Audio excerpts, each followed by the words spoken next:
ธิดาของท่านตาผู้มีนามว่าผึกท่านผึกเคยรับราชการในแผ่นดินพระบรมโกศแต่เห็นความยุ่งเหยิงพ่อฆ่าลูกอาฆ่าหลานจึงได้ลาออกมาครองเรือนทำนาทำสวนอยู่ตามสบายกับท่านยายซึ่งมีนามว่าทองจีบได้ธิดาคือพระราชชนนีพระพันปีหลวงกรมพระเทพามาศและพระเจ้าน้าผู้มีนามแต่เดว่าอันซึ่งในที่บางแห่งเขียนว่าอันหรือหั่นออกเสียงเพี้ยนไปบ้างถึงแม้คนบางพวกจะคิดว่าสมเด็จพระเจ้าตากสินมหาราชทรงเป็นจีนก็คนจีนในเมืองไทยตั้งล้านคนนั้นจะมีคนไหนที่ยอมเสียสละทุกอย่างแม้แต่ชีวิตของแม่ผู้บังเกิดเกล้าอันทรงพระคุณยิ่งกว่าแผ่นฟ้าแผ่นดินการกอบกู้แผ่นดินไทยซึ่งไม่ได้มีเชื้อวงอะไรต่อกันเลยไม่มีเราไม่เคยเห็นและไม่เคยได้ยินเลยอย่าว่าแต่คนจีนเลยแต่คนไทยแท้ๆที่เราจะส่องกล้องมองหาให้เหมือนสมเด็จพระเจ้าตากสินมหาราชซึ่งทรงกู้ชาติด้วยความบริสุทธิ์ใจนั้นจะมีอยู่กี่องค์หรือกี่คนก็หายากนักมิใช่หรือพอจะนึกออกบ้างสักองค์หนึ่งท่านก็ทรงเป็นเชื้อสายกษัตริย์เก่าพอจะนึกออกอีกสักคนหนึ่งท่านก็เป็นคนไทยที่แน่ละเป็นคนไทยที่ต้องช่วยไทยเป็นเชื้อสายกษัตริย์ก็ต้องช่วยราชวงศ์ช่วยพระชนกชนนีของท่านซึ่งก็จัดว่าเป็นเรื่องธรรมดาคิดถึงเรื่องนี้แล้วเศร้าใจแทนก็เพราะว่าทางพระโพธิสัตว์นั้นถือว่าถ้าสมเด็จพระเจ้าตากสินมหาราชเสด็จกลับมาทอดพระเนตรสมเด็จพระราชชนนีแล้วทูลขอพระชนชีพต่อพญามัจจุราชก็จะทรงขอได้ในฐานะโพธิสัตว์ผู้ทรงมีพระบารมีพอที่จะขอได้แล้วเรื่องนี้แม้ในปัจจุบันนี้ก็ยังมีลูกที่มีความกตัญญูยังขอชีวิตแม่ไว้ได้และยังอยู่จนบัดนี้การรบกับพม่าในครั้งยูงอคงวุ่นกับพวกเป็นแม่ทัพรองเข้ามาตั้งค่ายที่บ้านนางแก้วเขาชะอุ่มจังหวัดราชบุรีได้จัดทัพเล็กทัพใหญ่18ครั้งจึงได้ชัยชนะได้พระราชทานพระธรรมรงค์เพชรวงหนึ่งกับพระแสงดาบด้ามฝักทองแก่เจ้าพญาจักรีตัดสรรเสริญความดีความชอบที่เจ้าพญาจักรีได้เกลี้ยกล่อมเมืองน่านมาเป็นเมืองขึ้นข้าขอบคันธสีมาแล้วให้เป็นแม่ทัพถือธงอาญาจิตยกไปตั้งค่ายมั่นอยู่ที่เขาพระอย่าให้พม่าวกออกหลังได้จนพม่ายอมแพ้ไปทรงพระราชทานร่มแพแดงมีระยะด้ามปิดทองแก่เจ้าพญาสุรศรีเมื่อกลับจากเมืองพิษณุโลกแล้วให้ยกไปดูการล้อมค่ายนางแก้วจนพม่ายอมแพ้ในครั้งนั้นได้ทรงพระราชทานรางวัลแก่ข้าทูลละอองธุลีพระบาทผู้ใหญ่ผู้น้อยโดยสมควรแก่ความชอบในการสงครามพระโอรสนัดดาซึ่งเคยมีความชอบมาแต่ครั้งสงครามเชียงใหม่มาครั้งนี้ได้มีความชอบอีกจึงทรงพระกรุณาโปรดตั้ง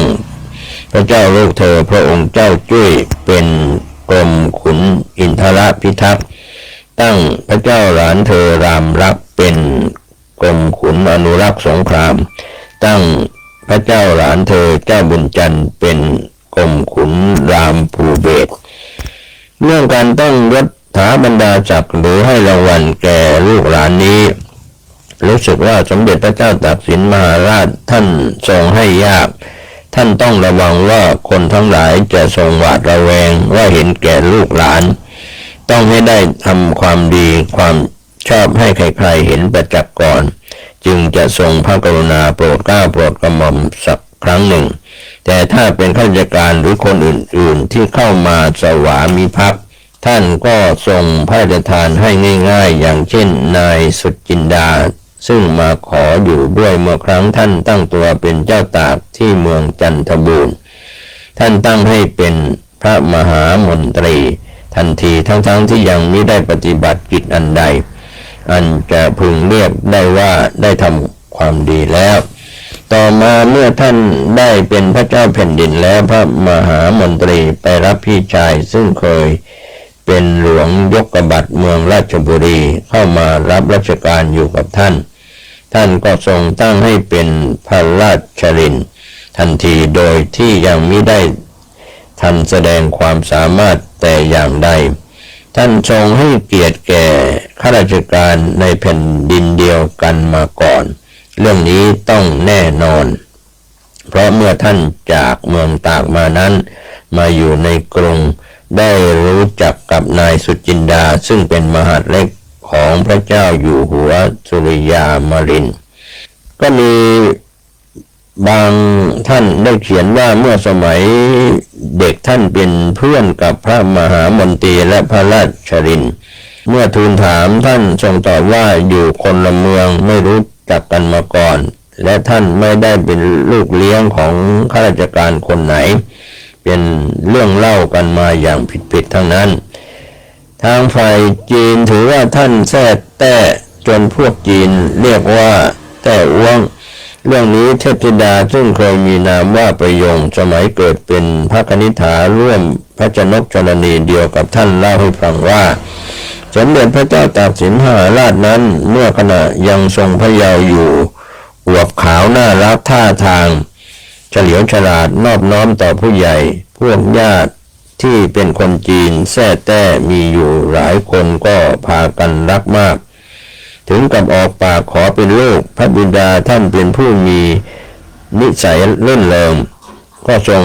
ตอบอย่างสนุกให้ถูกใจญาติว่าได้จะแบ่งกันคนละหน่อยก็ได้เป็นการพูดสนุกเท่านั้นที่จริงแล้วท่านรักลูกหัวปีของท่านมากจนเมื่อท่านป่วยไข้จะจากไปยังสั่งพระชนนีและพระโอรสธิดาว่าอย่าทิ้งเจียนศิลเอาเงินไปให้เจียนศิลใช้เจียนศิลต้องมีเงินการที่สมเด็จพระเจ้าตากสินมหาราชทรงพระเมตตาต่อนายสุจินดาและหลวงยกบัตรราชบุรีในครั้งนั้นนับว่าทรงพระกรุณาไม่ผิดคนด้วยปรากฏในเวลาต่อมาว่าทั้งสองท่านเป็นยอดทหารอย่างเกรียงไกรจนได้รับพระราชทานบรรดาศักดิ์และของพระราชทาน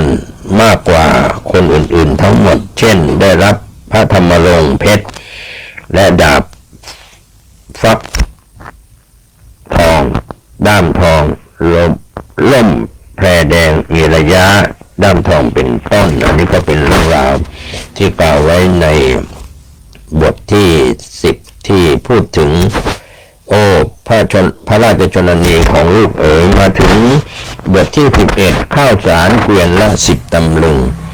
ขณะที่สมเด็จพระเจ้าอยู่หัวยังประทับอยู่บ้านนางแก้วได้ทรงทราบจากพม่าเฉลยศึกว่าแซวุนกี้ตัวแม่ทัพใหญ่จะยกหนุนลงมาอีกจึงทรงปรึกษากับแม่ทัพนายกองทั้งหลายทั้งปวงตกลงให้ทัพในกรุงกับทัพเมืองเหนือซึ่งอยู่พร้อมแล้วนั้นให้ต่อสู้กับทัพแซวุนกี้สมเด็จพระเจ้าอยู่หัวก็ทรงเห็นชอบด้วยจึงดำรัสว่าอันเมืองฝ่ายใต้นั้นยังไม่ได้ทำสงครามกับพม่าบัดนี้ข้าวในฉางหลวงซึ่งจะจ่ายในกองทัพก็น้อยลงจึงให้มีตราเกณฑ์เอาข้าวสารเมืองนครศรีธรรมราช600 เกวียนเมืองพัทลุงเมืองชัยยาเมืองจันทบูรณ์3 เมืองนี้ให้เกณฑ์เอาเมืองละ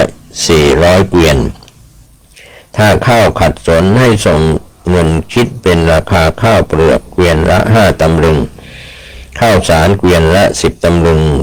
เข้ามาตามรับสั่งก็เป็นเรื่องราวจากพระราชพงศาวดารฉบับราชหัตถเลขาเล่ม2 ตอน 2 หน้า 400กล่าวถึงเงินตอนนั้นคงใหญ่เหลือเกินข้าวสาร อย่างแพงที่สุดเกวียนละ10 ตำลึงก็เท่ากับ40 บาทเงิน40 บาทซื้อข้าวสารได้ตั้งเกวียนยังร้องว่าแพงแย่ไปทั้งเมืองเดี๋ยวนี้ปีพุทธศักราช 2516 ที่ผู้เรียบเรียงกล่าวถึงข้าวสารถังเดียวราคาตั้ง100 กว่าบาทถ้าเป็นคนแต่ก่อนได้ยินอย่างนี้คงลมจับวันละ100 หนเมืองที่ถูกเกณฑ์เพราะพลเมืองหรือทหารไม่ได้ออกรบจึงมีเวลาว่างพอได้ทำนาก็ยุติทำดีเพราะบ้านเมืองมีทุกข์ก็ต้องทุกข์ด้วยกันคนไหนต้องไปรบก็ไปคนไหนไม่ไปรบก็ต้องทำนาเลี้ยงคนไปรบ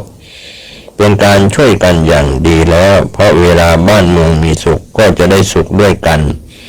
ด้วยเวลาอันน้อยเพราะต้องเตรียมรับสงครามที่อัสแซวุนกี้จะเข้ามารบอีกสมเด็จพระเจ้าอยู่หัวจึงให้เชิญพระโกรธพระบรมศพสมเด็จพระพันปีหลวงกรมพระเทพามาศใส่เรือพระที่นั่งกิ่งแห่โดยกระบวนนาวาพยุหะไปโดยทางชนมากเชิญขึ้นสู่พระเมรุแล้วให้นิมนต์พระสงฆ์สดับประกรณ์1,000 รูปถวายไตรบริขารทายทานต่างๆและมีงานมหรสพ3 วันแล้วถวายพระเพลิงเป็นเสร็จพิธีอย่างย่อๆเพราะต้องรีบจัดทำงานแผ่นดินไม่ได้ว่างเว้นเลยสมเด็จพระเจ้าอยู่หัวต้องทรงตรึกตรองในเรื่องการทัพศึกกว่าจะได้บรรทมก็เข้า3 ยามอาแซวุนกี้เป็นแม่ทัพผู้เฒ่าที่มีฝีมือแล้วก็มีชื่อเสียงเรื่องลือไปทั่วทุกเมืองทั้งเหนือใต้ออกตกนายทหารไทยที่จะมีอายุปานนั้นและยังเข้มแข็งเฉลียวฉลาดว่องไวก็ไม่มีตัวอยู่แต่เรื่องนี้โดยความจริงแล้วสมเด็จพระเจ้าอยู่หัวมิได้ทรงพระวิตกกังวลนักด้วยพระองค์ก็ทรงมีพระสติปัญญาและกำลังฝีมือกล้าแข็งอยู่จึงกลับทรงวิตกเรื่องเสบียงอาหารมากกว่าการที่ทรงสั่งเกณฑ์ให้หัวเมืองทางใต้ส่งข้าวมาก็มิได้ครบสมพระราชประสงค์ด้วยการทำนามิได้ผลมาแต่ปีก่อนๆแล้วการทัพศึกเสบียงอาหารเป็นของสำคัญถ้าขาดเสบียงอาหารแล้วถึงแม้ทหารจะแกล้วกล้าอย่างไรก็ไม่อาจจะต่อสู้กับศัตรูได้ในขณะที่สมเด็จพระเจ้าอยู่หัวทรงตรึกตรองในเรื่องการสงครามอันหนักอยู่ในที่ประทับโดยเฉพาะไม่ได้มีผู้ใดหมอบเฝ้าอยู่ใกล้ชิดคุณเจียนซื่อกับคุณเจียนจิ้นพระอนุชาและคุณประยงพระกนิษฐาก็เข้ามาเฝ้าโดยที่มิได้มีเจ้าพนักงานนำเฝ้าตามพระราชประเพณีเพราะเป็นพญาติอันสนิทร่วมพระอุทธรเดียวกันคุณเจียนซื่อและคุณเจียนจิ้นมิได้รับราชการคงเป็นพ่อค้าขายข้าวตั้งโรงสีอยู่ตามเดิมเหมือนที่ท่านบิดาสั่งไว้แต่ได้เข้ามาเฝ้าตอนพระราชทานเพลิงศพพระพันปีหลวงกรมพระเทพามาศส่วนคุณประยงนั้นไม่ได้มีครอบครัวเหมือนคุณประหยัดและคุณประยอมจึงเข้ามาอยู่ในวังได้ถวายปรนนิบัติพระราชชนนีพระพันปีหลวงจนกระทั่งท่านจะเสด็จสู่สวรรคาลัยพระราชอนุชานั้นมาเฝ้าครั้งใดก็ได้นำเงินผลจากการค้าขายมาถวายทุกครั้งตามที่พระราชบิดาเคยสั่งไว้เอาเงินไปให้เจียนศิลต้องมีเงินพระราชบิดาทรงสั่งไว้ว่าเงินทุนที่ค้าขายนั้นให้ถือว่าเป็นส่วนรวมเมื่อทำได้เท่าไหร่ต้องแบ่งผลกำไรให้พี่ชายคนใหญ่คือสมเด็จพระเจ้าตากสินมหาราชด้วยเพราะคนทำราชการอย่างซื่อตรงต่อราษฎรและตัวเองแล้วจะไม่มีทางร่ำรวยได้เลยเพราะฉะนั้นท่านจึงเป็นห่วงท่านเจียนโล่แซ่ลิ้มพระราชบิดาของสมเด็จพระเจ้าตากสินมหาราชท่านเป็นคนตรงเฉลียวฉลาดรู้หนังสือมากท่านชอบหนังสือทางศาสนาพุทธฝ่ายพุทธญาณแต่ก็ชอบลัทธิของท่านคงจื้อด้วยและโดยเหตุที่ท่านเป็นลูกจีนแต่ เกิดมาในเมืองไทยก็รู้จักภาษาไทยลึกซึ้งเมื่อเจริญวัยขึ้นได้ศึกษาทางภาษาจีนและภาษาไทยจึงเข้าใจขนบธรรมเนียมตามประเพณีของไทยเป็นอย่างดีการเข้าใจเรื่องนี้จึงเป็นเหตุให้เข้าเจ้าเข้านายก็ไม่เคอะเขินการอบรมสั่งสอนลูกชายท่านรับเป็นหน้าที่ของท่านตอนกลางวันไม่ว่างต้องค้าขายตอนค่ำก่อนหลับเป็นเวลาดีที่สุดท่านจะสอนให้ลูกรู้ทางธรรมโดยยกตัวอย่างทางพระพุทธศาสนาและทางอาจารย์ของเจ้มาเล่าให้ลูกๆฟังท่านชอบยกภาษิตของเจ้มาให้ลูกๆท่องไว้เช่นให้คิดให้ทำมากกว่าพูดอย่าจองเวรต่อผู้ใดให้เมตตาต่อคนทั่วไปและตัวเองตามหลักพุทธญาณและให้ดูทุกคนเป็นเทพก่อนแต่แล้วก็ต้องสอนทุกวันให้ลูกมีความกตัญญูกตเวทีเพราะคนไม่รู้คุณท่านนั้นถึงจะทำอย่างไรก็เจริญไม่ได้นานท่านสอนให้รู้จักทำมาหากินโดยสุจริตตั้งใจทำไม่ต้องโกรธใครก็จะร่ำรวยได้ขอให้ขยันและตั้งใจจริงแล้วท่านก็สอนให้ปล่อยวางโดยเฉพาะลูกชายคนโตแล้วท่านสอนไว้มากว่าเมื่อมีอำนาจแล้วอย่ากุมอำนาจไว้คนเดียวให้รู้จักปล่อยวางบ้าง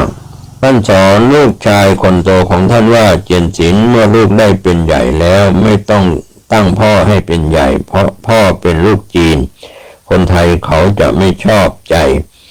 จะตั้งก็ตั้งแต่แม่เขาเถิดเพราะเขาเป็นคนไทยตากับยายก็เป็นคนไทยคนจะไม่นินทาท่านเจนโลเป็นผู้มีความรู้ทางหัตถศาสตร์ลายมือท่านดูมือของบุตรธิดาทั้ง6 คนแล้วบอกกับท่านภรรยาว่าเจียนศิลจะได้บวชเมื่อแก่อีกครั้งหนึ่งแล้วจะไม่สึกส่วนประยงจะไม่ยอมแต่งงานและจะได้บวชตามพี่ชายอยู่ในศีลธรรมไปจนตายและอย่างนี้เจ้าผู้เป็นแม่อย่าบังคับลูกคนนี้เลยเขาจะพอใจถือศีลกินเจก็ดีมากแล้วลูกคนนี้แหละจะได้ปรนนิบัติเจ้าและพี่ชายไปจนจากกันท่านมารดาก็รับคำสามีและดูแลสั่งสอนลูกผู้หญิงให้รู้จักการบ้านการเรือนและค้าขายช่วยครอบครัวคุณเจียนซื่อคุณเจียนจิ้นคุณประหยัดและคุณประยอมมีเย่าเรือนไปหมดแล้วเมื่อสมัยจลาจลก็ลำบากมากโจรผู้ร้ายชุกชุมต้องเอาทรัพย์ใส่ตุ่มใส่ไหฝังซ่อนไว้ในดินคันพอสงบลงบ้างจึงได้เริ่มลงมือค้าขายกันใหม่เมื่อสมเด็จพระเจ้าตากสินมหาราชทรงให้คนไปรับพระราชมารดาเข้ามาอยู่ในวังท่านก็อยู่อย่างเงียบมิได้ถือเนื้อถือตัวคุณประยงก็เข้ามาอยู่ถวายปรนนิบัติพระราชชนนีอย่างคนธรรมดาสามัญแต่ด้วยความเรียบร้อยไม่เย่อหยิ่งหยาบคายถือหลักพระพุทธพจน์ไว้ในใจก็พออยู่ได้ในวังนั้นเมื่อถวายพระเพลิงพระศพพระพันปีหลวงคุณเจียนซื่อกับ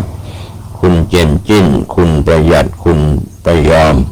ก็เข้ามาด้วยแต่พวกผู้หญิงทูลลากลับไปก่อนเหลือแต่คุณเจียนซื่อและคุณเจียนจิ้นซึ่งเข้ามาเฝ้าในที่ประทับส่วนพระองค์แล้วถวายเงินผลกำไรจากการค้าขายแก่พระเจ้าอยู่หัว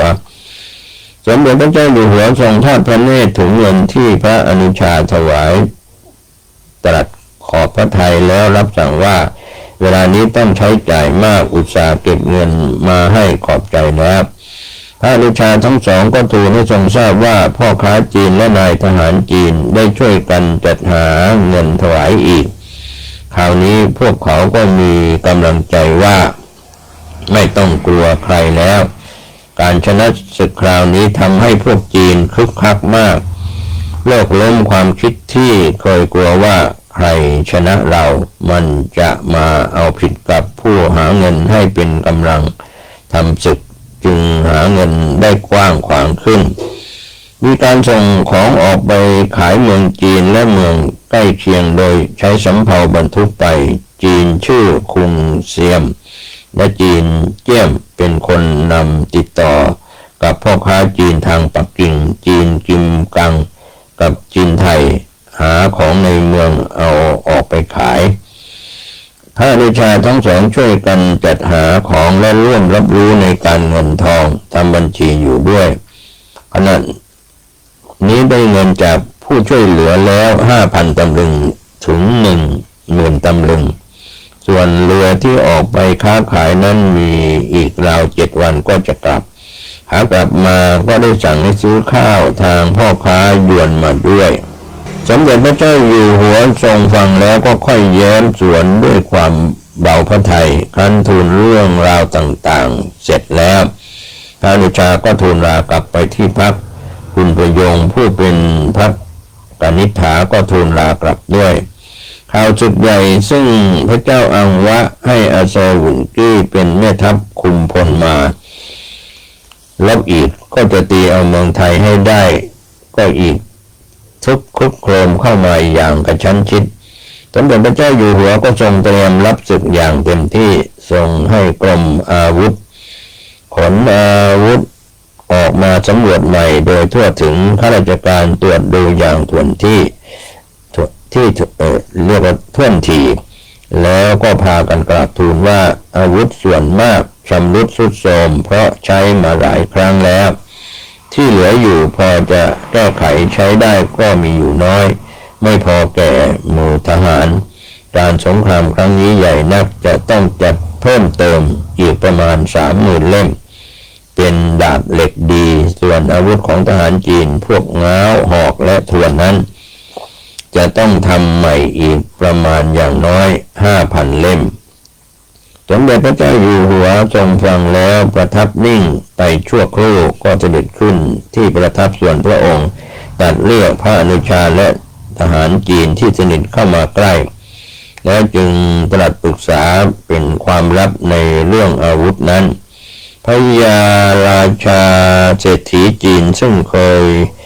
ว่าราชการกรมท่ารับพระดำรัสแล้วออกไปปรึกษาหารือกับพรรคพวกเรื่องอาวุธนั้นเป็นการเร็วจะล่าช้ามิได้ด้วยข่าวศึก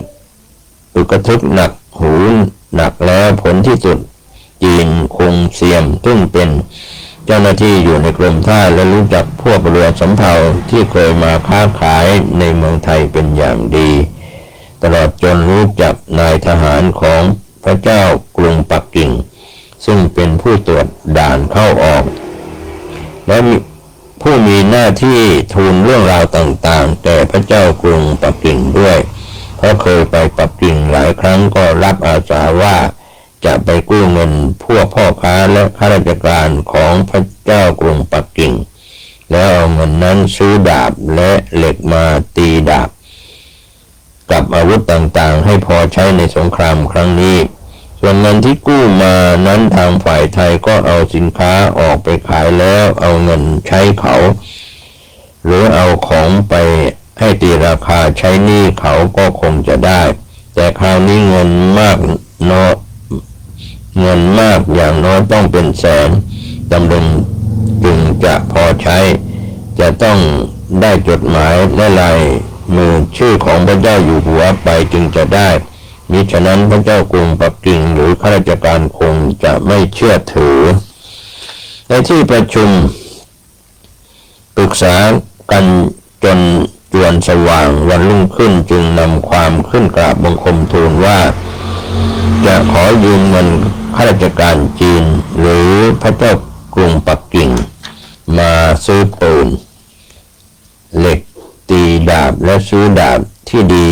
จากเมืองใกล้ๆมาใช้พร้อมทั้งหอกง้าวและทวนด้วยสมเด็จพระเจ้าอยู่หัวก็ทรงเห็นชอบตามนั้นด้วยเป็นเวลาจำเป็นแล้วอาวุธกับทหารจะต้องพอดีกันมีแต่ทหารไม่มีอาวุธก็ไม่ได้ประโยชน์จะมีแต่อาวุธเหน็บไว้ตามบ้านแต่ไม่มีทหารถือก็ไม่มีประโยชน์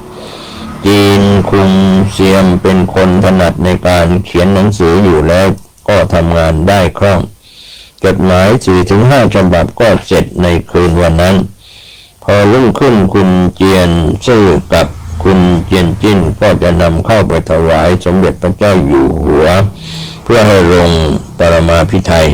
ขณะนั้นพอดีคุณประยงรู้ข่าวว่าพี่ชายมาเฝ้าพระเจ้าอยู่หัวจึงออกมาพบถามเรื่องราวว่าเป็นจดหมายยืมเงินจะนำมาให้ลงชื่อก็ตกใจจึงว่ากับพี่ชายว่าไม่ควรทำอย่างนั้นเพราะสมเด็จพระเจ้าอยู่หัวทรงมีพระเกียรติเรื่องกู้ยืมควรจะเป็นเรื่องของข้าราชการหรือพ่อค้าหาควรที่จะให้พระองค์ผู้ทรงเป็นพระประมุขของชาติต้องทรงยุ่งเกี่ยวด้วยไม่เจียนซื่อกับคุณเจียนจิ้นได้ฟังน้องสาวว่าดังนั้นก็สะดุ้งใจจึงว่าจริงสิจริงอย่างน้องว่าแต่คราวนี้เรื่องเงินเป็นใหญ่จริงๆเหมือนอย่างพ่อเตือนไว้ว่าพี่เราต้องมีเงินเรื่องเงินเป็นเรื่องใหญ่จริงๆคราวนี้ถ้าไม่มีเงินซื้ออาวุธดีๆไปสู้กับมันน่ากลัวจะเมืองไทยไปไม่รอดนะคุณใบยงจึงว่าก็พี่เป็นพ่อค้าเรื่องซื้อขายกู้ยืมเป็นธรรมดาก็ต้องมีทุกคนพี่จะเป็นคนกู้ยืมเองไม่ได้หรือเงินมันมากใครเขาจะมาให้พี่ซึ่งเป็นพ่อค้าเล็กๆกู้เล่าน้องถ้าอย่างนั้นพี่ก็เขียนชื่อแทนสมเด็จพระเจ้าอยู่หัวก็แล้วกันอย่าให้ท่านลำบากพระทัยเลยคุณเจียนซื่อว่าลายมือพี่ไม่เหมือนท่านอ้าวเจียนจิ้นเขียนเถอะจะได้แนบเนียนคุณเจียนจิ้นก็ยกมือขึ้นอธิษฐานว่าการทำงานครั้งนี้เพื่อช่วยบ้านเมืองขอให้สำเร็จได้เงินมาซื้ออาวุธเถิดแล้วก็เขียนชื่อลงไปว่าเจียนจิ้นแต่เขียนให้คล้ายคลึงกับเจียนสินซึ่งเป็นพระนามเดิมของสมเด็จพระเจ้าตากสินมหาราชผู้เป็นพระเชษฐาและลายมือของคุณเจียนจิ้นนั้นเหมือนกับสมเด็จพระเจ้าอยู่หัวนักเป็นคงเซียมนำเรือสำเภาใหญ่ของจีนเจี้ยมซึ่งเคยขึ้นร่องอยู่เสมอระหว่างเมืองจีนยวนเขมรพม่าไทยออกจากกรุงธนบุรีเดือน6ต้นเดือนพอถึงเดือน9ก็กลับมาพร้อมด้วยปืนดาบหอกง้าวทวนและเหล็กเต็มตีลำเรือได้ความว่ายืมเงินจากข้าราชการพ่อค้าและพระเจ้ากรุงปักกิ่งพร้อมกันได้60,000 ตำลึงจึงได้จัดซื้อของมาจนครบที่ต้องการนะครับก็เป็นเรื่องราวที่นำเล่ามาถึงตอนนี้เวลาของการนำเอกสารเรื่องใครฆ่าพระเจ้าตากสินโดยพิสุทธิ์นิวรมัยกระเบียนสิงห์หมดเวลาลงผมก็จะให้ท่านรู้บรรณาธิการข่าวก้าวหน้านิวขอบคุณในเอกสารท่านผู้ฟังติดตามใช้วิจารณญาณเรื่องของประวัติศาสตร์ชาติไทยจากยุคอดีตสุขกายสุขใจสวัสดีครับสวัสดีครับท่านผู้ฟังที่เคารพสาระธรรมดีๆนำเล่าประวัติของครูบาวงศาพัฒนาหรือชื่อเรียกติดปากของชาวบ้านว่าครูบาชัยวงศาพัฒนาซึ่งเป็นพระมหาเถระได้มรณภาพจากพวกเราไปแล้วตอนที่ท่านมรณภาพมีอายุขัย99 ปีท่านสร้างเจดีย์บารมีครูบาวงก็เรื่องราวต่างๆที่เราได้ทยอยนำเล่าถ่ายทอดจากเอกสารเป็นเสียง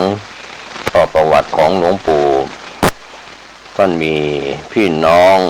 ทั้งหมด9 คนรวมทั้งตัวท่านเองด้วยนะครับก็ท่านเกิดบนพื้นที่อำเภอลี้จังหวัดลำพูนในสมัยอดีตนับ100 ปีที่ผ่านมาก็คงเป็นสิ่งที่เราคิดพิจารณาว่าบ้านเมืองของอำเภอลี้จังหวัดลำพูนในสมัยอดีตนั้นยังไม่เจริญยังไม่รุ่งเรืองวันนี้ก็ขอเล่าถึงผลงานของครูบาชัยวงศาพัฒนานะครับ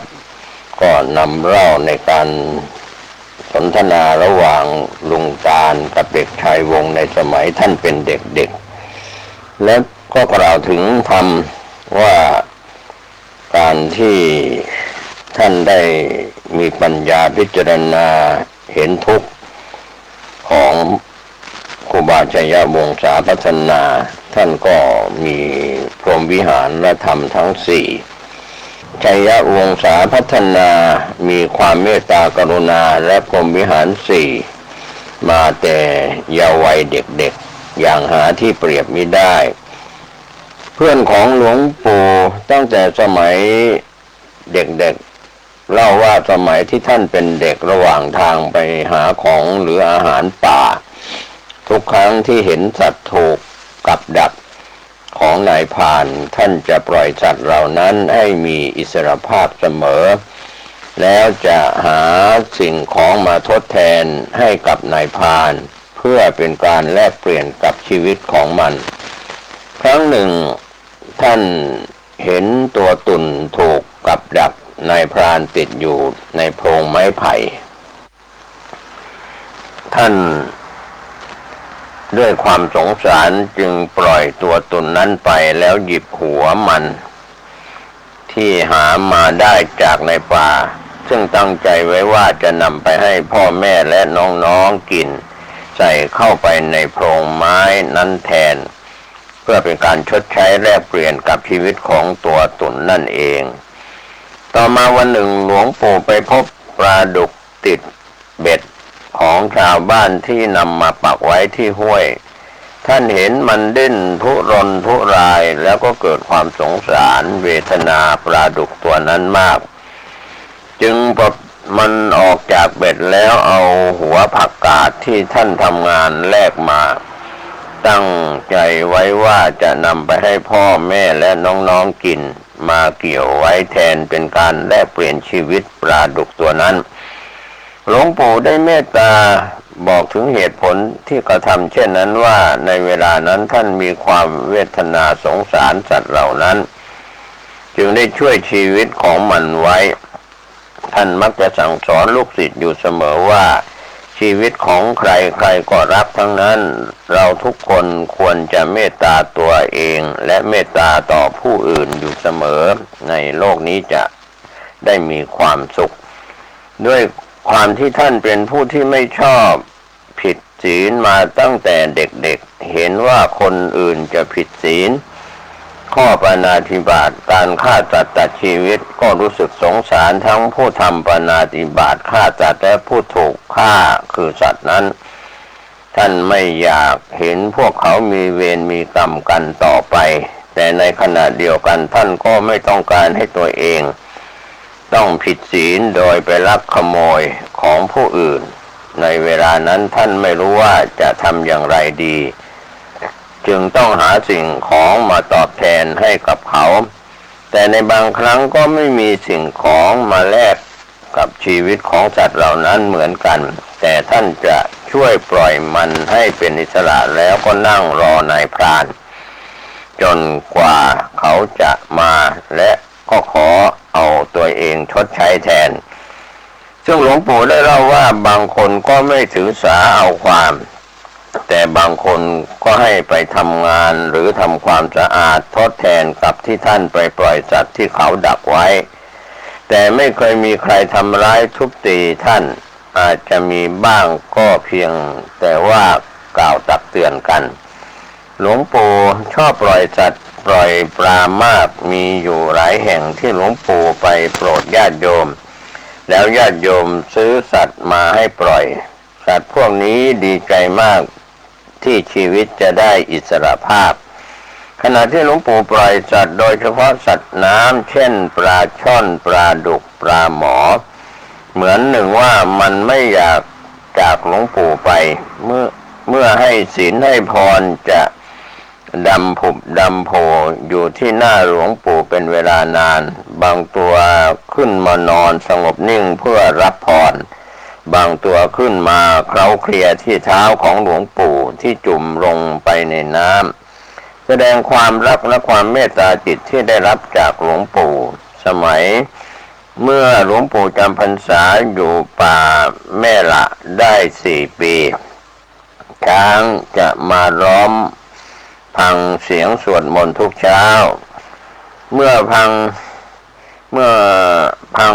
จบแล้วต่างก็แยกย้ายกันไปหากินเมื่อหลวงปู่เตระฆังช้างก็จะมาขอกินข้าวหลังจากได้กินข้าวแล้วก่อนจากไปช้างที่เป็นหัวหน้าจะครางฮือเพื่อแสดงความเคารพและขอบคุณแม้แต่เสือก็ยังมีความเกรงใจคือถ้าเสือเดินมาในระยะไกลๆมันจะร้องมาเรื่อยเมื่อเดินเข้ามาใกล้ที่หลวงปู่พักอยู่มันก็จะไม่ร้องจะร้องอีกต่อเมื่อออกห่างไปไกลหลวงปู่บอกว่าแม้ว่าบางครั้งจะต้องทำงานหนักเพื่อใช้ชีวิตของสัตว์ที่ท่านได้ปล่อยไปแต่ท่านก็รู้สึกยินดีแล้วก็ปีติอิ่มใจเป็นอันมากที่ได้ทำในสิ่งที่ดีงามเหล่านี้มังสวิรัตินั้นเป็นอาหารที่เว้นเนื้อหลวงปู่อายุได้12 ปีท่านได้พบเหตุการณ์สำคัญที่ทำให้ไม่อยากจะกินเนื้อสัตว์เลยนับตั้งแต่นั้นมาครั้งหนึ่งท่านได้เห็นพญากวางใหญ่ถูกนายพรานยิงแทนที่พญากวางตัวนั้นจะร้องเป็นเสียงสัตว์มันกลับร้องโอยโอยโอยโอยเหมือนเสียงคนร้องแล้วสิ้นใจตายในที่สุดและเมื่อท่านไปอยู่กับครูบาชัยลังกาซึ่งไม่ฉันเนื้อสัตว์หลวงปู่จึงงดเว้นอาหารจำพวกเนื้อสัตว์ตั้งแต่นั้นมาอีกประการหนึ่งอาจจะเป็นด้วยบุญบารมีที่ท่านได้สร้างสมมาแต่อดีตชาติประกอบกับได้เห็นความทุกข์ยากของสัตว์ต่างๆที่ถูกทำร้ายจึงทำให้ท่านเกิดความสลดใจอยู่เสมอท่านจึงได้ตั้งจิตอธิษฐานถึงคุณพระศรีรัตนตรัยตั้งแต่นั้นมาว่าจะไม่ขอเบียดเบียนชีวิตผู้อื่นไม่ว่าจะเป็นคนหรือสัตว์และจะไม่ขอกินเนื้อสัตว์อีกต่อไปหลวงปู่เมตตาสอนว่าสรรพสัตว์ทั้งหลายย่อมรักและหวงแหนชีวิตของมันเองเราทุกคนไม่ควรจะเบียดเบียนมันจะได้อยู่อย่างเป็นสุขและหลวงปู่ยังพูดเสมอว่าหลวงปู่ต้องการให้ศีลของหลวงปู่บริสุทธิ์ขึ้นไปเรื่อยๆจะทุกตัวมันก็รักชีวิตของมันเหมือนกันเมื่อเราฆ่ามันตายเพื่อกินเนื้อมันจิตของมันไปที่สำนักพญายมก็จะฟ้องร้องว่าคนนั้นฆ่ามันตายคนนี้กินเนื้อของมันถึงแม้จะไม่ได้ฆ่าคนกินก็เป็นจำเลยด้วยก็ย่อมต้องได้รับโทษแต่จะออกมาในรูปของการเจ็บไข้ได้ป่วยและความไม่สบายต่างๆซึ่งเจ้าตัวไม่รู้สึกเห็นว่าเป็นเรื่องธรรมดาบรรพชาเป็นสามเณรเมื่อหลวงปู่อายุได้12 ปีด้วยผลบุญที่ท่านได้บำเพ็ญมาแต่ปางก่อนในอดีตชาติและได้รับการอบรมสั่งสอนจากพระสงฆ์ครูบาอาจารย์ในชาตินี้จึงดลบันดาลให้ท่านมีความเบื่อหน่ายต่อชีวิตทางโลกอันเป็นทุกขังอนิจจังอนัตตาแห่งนี้ท่านจึงได้รบเร้าขอให้พ่อแม่พาท่านไปบวชเพื่อท่านจะได้บำเพ็ญธรรมะขององค์พระสัมมาสัมพุทธเจ้าเมื่อบิดามารดาได้ฟังก็เกิดความปิติยินดีเป็นยิ่งนักโยมพ่อจึงนำท่านไปฝากไว้ที่วัดกับหลวงอาและในปีนี้เองโยมพ่อก็เสียชีวิตลงหลังจากหลวงปู่มาอยู่วัดได้เพียง1 เดือน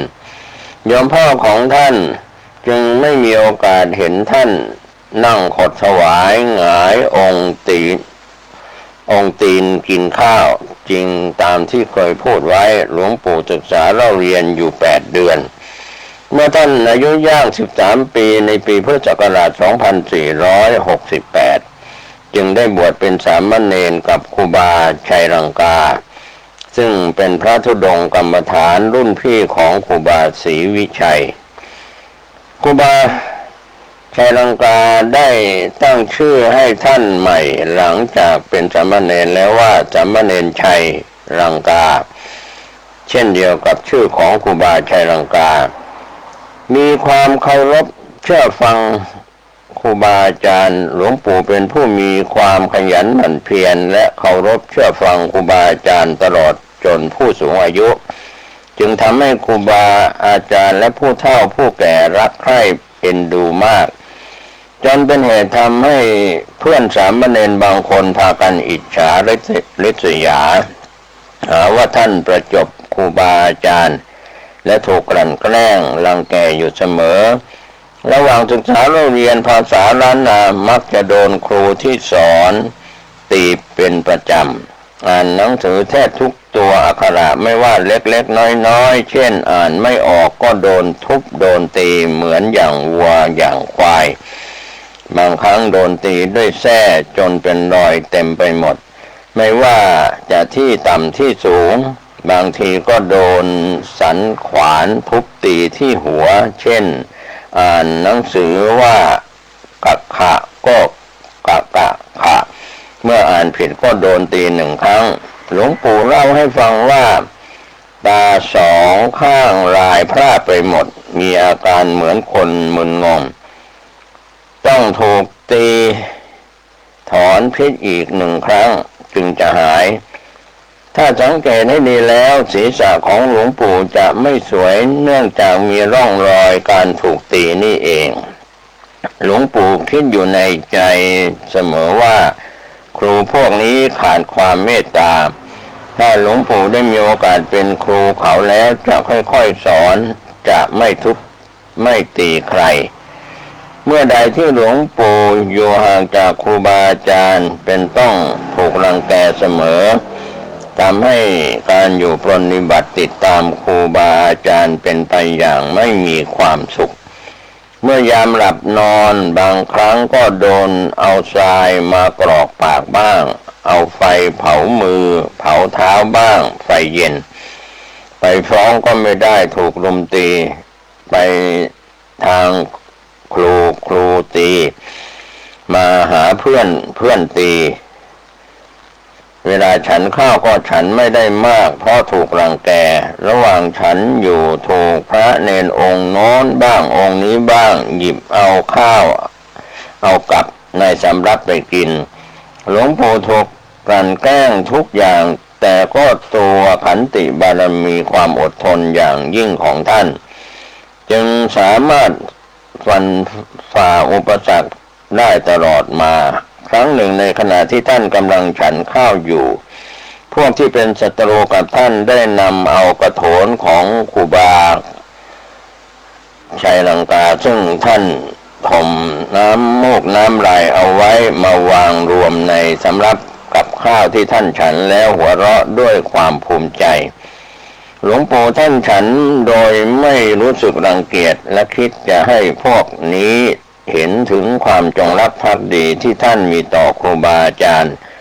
หลวงปู่ครูบาชัยวงศาก็ได้นำอาหารและข้าวจิ้มลงไปในกระโถนแล้วหยิบขึ้นมาฉันอย่างปกติผู้แกล้งหลวงปู่ต่างอาเจียนไปตามๆกันด้วยความรังเกียจและโดยปกติแล้วหลวงปู่ครูบาชัยวงศามักจะดื่มน้ำล้างกระโถนของครูบาชัยลังกาเป็นประจำโดยการเทน้ำมูกน้ำลายทิ้งเสียก่อนครั้งหนึ่งจากนั้นเอาน้ำเปล่าเทผสมลงไปกับน้ำมูกน้ำลายที่ยังติดคราบกระโถนอยู่ก่อนดื่มท่านอธิษฐานจิตขอให้เป็นผู้มีปัญญาเฉลียวฉลาดยิ่งขึ้นไป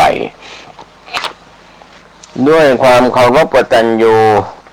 ต่อครูบาอาจารย์หลวงปู่ครูบาชัยวงศาต้องการที่จะปฏิบัติกรรมฐานเพื่อมรรคผลพระนิพพานหลวงปู่จึงได้ใช้ขันติและให้อภัยพระเนรเหล่านั้นที่ไม่รู้สัจธรรมในเรื่องกฎแห่งกรรมที่องค์สมเด็จพระชินสีห์ได้กล่าวไว้ว่าทำความดีได้ดีทำความชั่วผลแห่งความชั่ว ย่อมตอบสนองผู้นั้นในครั้งหนึ่งหลวงปู่ครูบาชัยวงศาได้พบชายชราลึกลับเพื่อนพระสงฆ์ที่เคยอยู่ร่วมกันกับหลวงปู่ครูบาชัยวงศาสมัยเป็นสามเณรได้เล่าว่าหลวงพ่อวงเป็นผู้มีขันติและอภัยทานสูงส่งจริงๆครั้งหนึ่งหลวงปู่เคยถูกเนรองค์อื่นซึ่งไม่ควรจะถือว่าเป็นพระหรือเนรเอาน้ำรักทาไว้บนที่นอนของท่านในสมัยนั้นยังไม่มีไฟฟ้าและเทียนก็หาได้ยากจึงมองไม่เห็นเมื่อหลวงปู่นอนลงไปน้ำรักก็ได้กัดผิวหนังของหลวงปู่จนแสบจนคันหลวงปู่จึงได้เกาจนเป็นแผลไปทั้งตัวไม่นานแผลเหล่านั้นก็เน่าเปื่อยขึ้นมาจนทำให้ได้รับทุกขเวทนามากแต่ด้วยความที่หลวงปู่ครูบาชัยวงศาเป็นคนดีมีธรรมะเมตตาก็ให้อโหสิกรรมกับผู้อื่นขึ้นมาจนทำให้ได้รับทุกขเวทนามากแต่ด้วยความที่หลวงปู่เป็นคนมีธรรมะเมตตาให้อโหสิกรรมกับผู้อื่นหลวงปู่จึงใช้ขันติความอดทนข่มความเจ็บปวดเหล่านั้นโดยไม่ปิดปากหรือกล่าวโทษผู้ใดทุกครั้งที่ครูบาอาจารย์ถามหลวงปู่ก็ไม่ยอมที่จะกล่าวโทษใครเลยเพียงเรียนไปว่าขออภัยให้กับพวกคนเหล่านั้นเท่านั้นและขอยึดเอาคำของครูบาอาจารย์มาปฏิบัติเพื่อจะได้ไม่มีเวรกรรมกันต่อไปในอนาคตและเพื่อความหลุดพ้นจากวัฏสงสารเวียนว่ายตายเกิดแห่งนี้จะได้เข้าสู่นิพพานดังที่ครูบาอาจารย์ได้อบรมสั่งสอนมาด้วยความยากความลำบากในการที่จะให้ลูกศิษย์ลูกหาเป็นคนดีและเป็นพระสงฆ์เนื้อนาบุญของพุทธบริษัทต่อไปด้วยผลบุญที่ได้สั่งสมมาแต่อดีตจนถึงปัจจุบันจึงดลบันดาลให้มีชายชราชาวขมุนำยามาให้หลวงปู่กินให้หลวงปู่ทาเป็นเวลา3 คืนเมื่อหายดีแล้วชายชราผู้นั้นก็ได้กลับมาหาหลวงปู่และได้พูดว่าเป็นผลบุญของเนนน้อยที่ได้สร้างสมมาแต่อดีตถึงปัจจุบันไว้และมีความกตัญญูเคารพเชื่อฟังพ่อแม่ครูอาจารย์ดีมากจึงทำให้แผลหายเร็วขอให้เนนน้อยจงหมั่นทำความดีปฏิบัติธรรมและเคารพเชื่อฟังครูบาอาจารย์ต่อไปอย่าได้ท้อถอยไม่ว่าจะมีมารมาขัดขวางอย่างไรก็ดีขอเนนน้อยใช้ความดีชนะความไม่ดีทั้งหลายต่อไปในภาคหน้าสามเณรน้อยจะได้เป็นพระสงฆ์เนื้อนาบุญของพุทธบริษัทต่อไปเมื่อชายชราผู้นั้นกล่าวจบแล้วจึงได้เดินลงจากกุฏิที่ท่านพักอยู่สามเณรชายลังกานึกได้ยังไม่ได้ถามชื่อแท้ของชายชราผู้มีพระคุณจึงวิ่งตามลงมาแต่เดินหาเท่าไหร่ก็ไม่พบชายชราผู้นั้นจึงได้สอบถามคนที่อยู่ในบริเวณนั้นทุกคนบอกเป็นเสียงเดียวกันว่าไม่พบเห็นชายชราเช่นนี้มาก่อนเลยนอกจากเห็นท่านนอนอยู่องค์เดียวในกุฏิจากคำพูดของคนเหล่านี้ทำให้หลวงปู่ครูบาชัยวงศาประหลาดใจเป็นอย่างมากในสมัยนั้นเพราะได้พูดคุยกับชายชราผู้นั้นถึง3 คืนทุกครั้งที่ชายชราผู้นี้มาทายาและทำยาให้ท่านกินเหตุการณ์นี้ทำให้หลวงปู่คิดว่าชายชราผู้นั้นถ้าไม่เป็นเทพแปลงกายมาก็อาจจะเป็นผู้ทรงศีลที่บำเพ็ญอยู่ในป่าจนได้อภิญญาเรื่องของการกลั่นแกล้งจากพระเนนต่างๆเหล่านี้เมื่อท่านได้มีโอกาสกราบเรียนให้ครูบาชัยลังกาทราบครูบาชัยลังกาก็เมตตาสั่งสอนว่าเนนน้อยให้อดทนไว้ที่ถูกกลั่นแกล้งเช่นนี้ก็เพราะเป็นเวรกรรมที่เคยทำไว้ในอดีตถ้าผูกเวรกันแล้วก็จะไม่มีวันพ้นทุกข์ไปได้ กรรมใดใครก่อกรรมนั้นย่อมตามสนองเนนน้อยควรรู้จักการให้อภัยเสียแต่บัดนี้ต่อไปภายหน้าเนนน้อยจะได้สบายครูบาชัยลังกามักลูบหัวของท่านด้วยความรักเอ็นดูและสั่งสอนให้ด้วยความเมตตาอยู่เสมอว่ามันเป็นกรรมเก่าของเนนน้อยตุลงขอให้เนนน้อยใช้ขันติความอดทนและความเพียรต่อไปเพื่อโลกุตรธรรมอันยิ่งใหญ่ในภายหน้าเมื่อถึงเวลานั้นแล้วทุกคนที่เคยล่วงเกินเนนน้อยเขาจะรู้กรรมที่ได้ล่วงเกินเนนน้อยมานะครับก็เป็นส่วนที่ท่านครูบาชัยวงศาเล่าเรื่องพบชายชราลึกลับช่วยเหลือท่านยามที่เจ็บป่วยอีกเรื่องหนึ่งก็พูดถึงครูบาชัยลังกาซึ่งเป็นปฐมอาจารย์ของหลวงปู่ครูบาชัยวงศาองค์แรกครูบาชัยลังกาเป็นพระอาจารย์องค์แรกของหลวงปู่ท่านเป็นผู้มีศีลาจารวัตรงดงามอบรมสั่งสอนทั้งบรรพชิตและคฤหัสถ์ให้ประพฤติอยู่ในศีลในธรรมแต่ท่านจะเลือกสั่งสอนเฉพาะผู้ที่ควรจะเมตตาได้เท่านั้น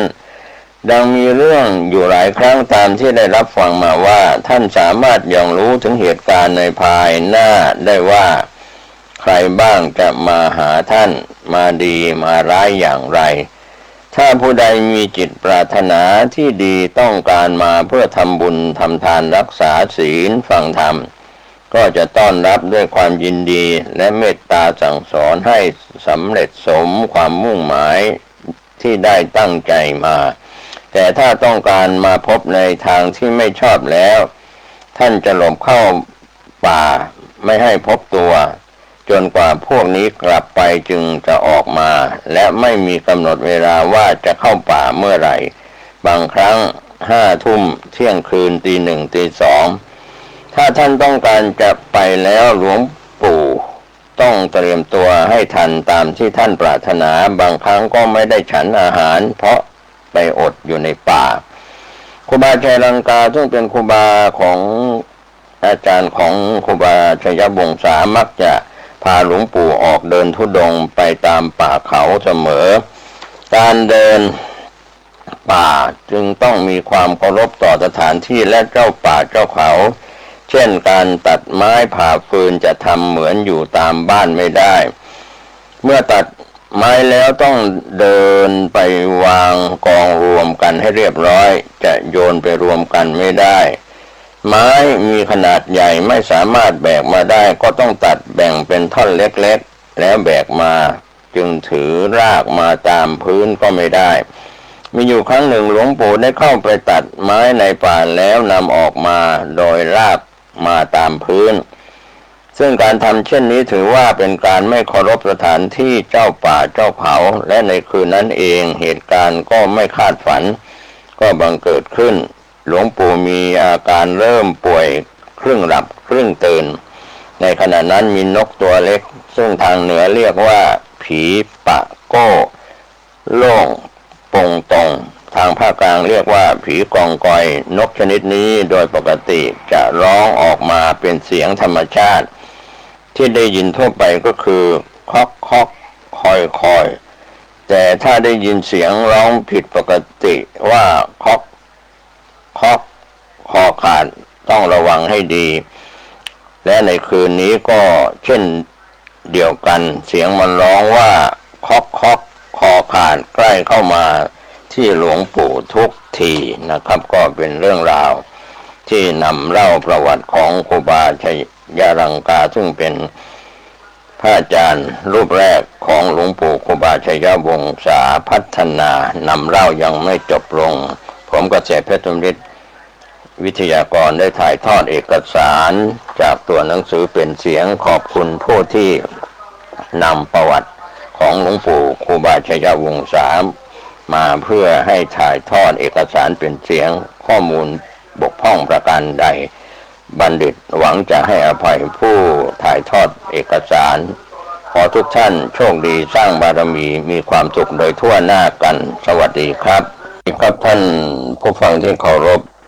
วันนี้ผมเกษตรเพชรสำริดบรรณาธิการข่าวก้าวหน้านิวได้ถ่ายทอดเอกสารเป็นเสียงเรื่องใครฆ่าพระเจ้าตากสินโดยภิกษุณีวรมัยกบินสิงห์ก็ได้นำเสนอกันผ่านไปหลายตอน